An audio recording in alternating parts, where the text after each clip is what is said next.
یہ اورنگزیب رحمۃ اللہ علیہ کی مزار ہے۔ یہ مزار کچا ہے۔ ان کی وصیت تھی کہ اس پہ کوئی گنبد وغیرہ کچھ عمارت نہیں بنوانے کا، جیسا غریب کا مزار شریف ہوتا ہے تو ویسا بنوانے کا۔ پہلے یہاں مٹی کا فرش تھا، لکڑی کی چالی تھی۔ 1921 میں حیدرآباد کے نظام بادشاہ نے جالی بنائے۔ ان کی وصیت تھی میری مزار شریف 14 روپیہ 12 آنے کے اندر بنوانے کا۔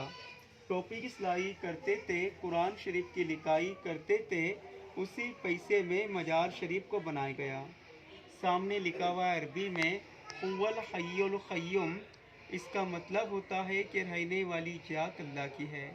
انہوں نے پہلے کہہ دیے تھے کہ میرا قرآن شریف لکھائی کا 350 روپیہ جمع ہے، اگر مجھ سے کچھ لکھائی میں غلطی ہو گئی ہوں گی تو اس پیسہ غریب لوگوں میں تقسیم کر دینا، اللہ مجھے معاف کر دے گا۔ 1616 میں پیدا ہوئے تھے گجرات میں۔ 1707 میں ان کا انتقال ہوا احمد نگر میں، ماں سے لا کے ان کو یہاں تدفین کرے۔ 91 برس کی عمر تھی، 50 سال حکومت کرے۔ ان کا نام تھا ابو المظفر محی الدین محمد، اور ٹائٹل نام تھا ان کا اورنگزیب عالم کی۔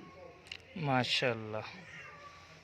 ولادت سن ہجری کے اعتبار سے ان کی ہوتی ہے 1027، اور وفات ہے سن 1118 ہجری کے اعتبار سے۔